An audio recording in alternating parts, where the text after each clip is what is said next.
Revolutionary Ras Reports, a rant with reason, supporting the struggle for international justice daily.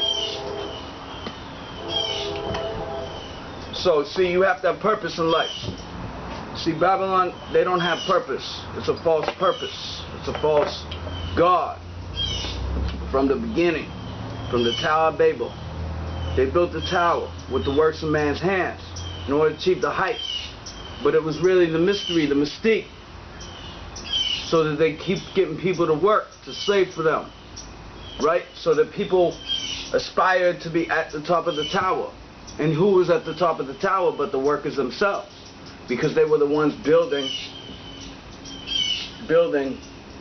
each step along the way, each level to the tower. So when the tower is complete, the elite, the ruling classes, they sit up at the top of the tower and they devise their plans, their schemes, their mischiefs. And the people down bottom, they say, one day I'm going to be at the top of the tower like them, doing what they do, seeing what they see. See, they always come with a smile.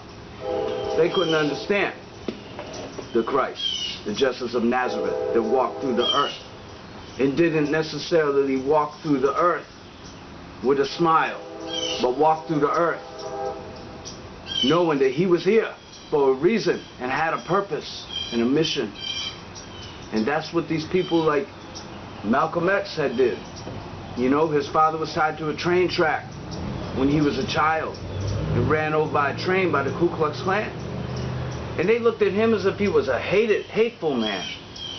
But the fact of the matter was is that he knew he had a purpose. He had a calling. And he was here to serve that calling. No matter what. No matter what people may think. Because you have to think for yourself. You can't let other people do the thinking for you.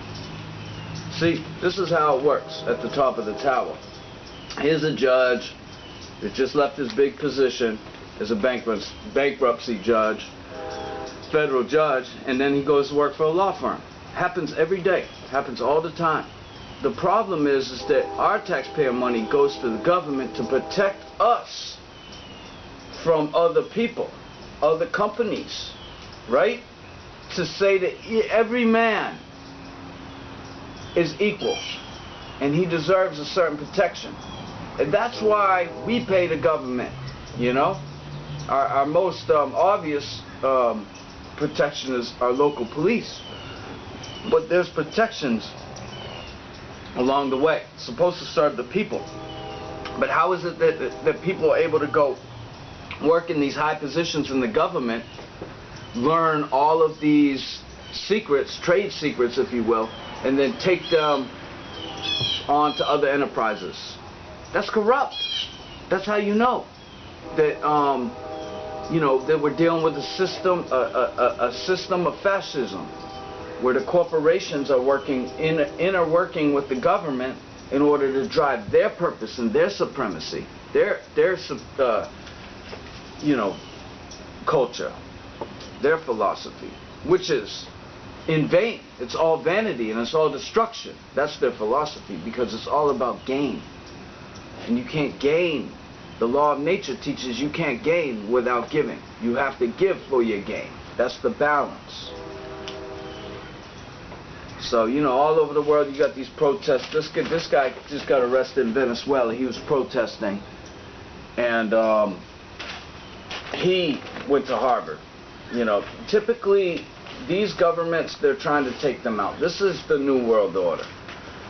If they're getting these people, they're promising them, hey, we're going to get you elected, we'll make you president one day, you know, these kinds of things. And, you know, they set this up in order to make it difficult for the government, put a monkey wrench in their wheel, if you will.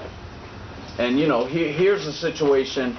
It's starting to boil now. You see those fish eyes, right? You can see those fish eyes. North Korea, this is what they're saying, that people are locked up in North Korea in cages, you know? Like this is some drawing that somebody took, you know, drew that, you know. I mean, the idea of this is China. It's all about China. And the way we're going after China is we're giving them an ultimatum. You know, clean up North Korea, but this is the babies. Okay, once you take that step, here's what you got to do now, you know.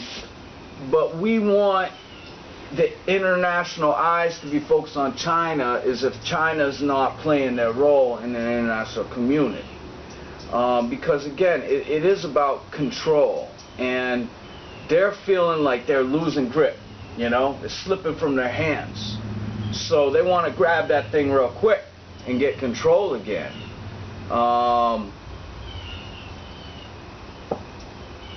Can it happen? Can it happen? It's going to be ugly.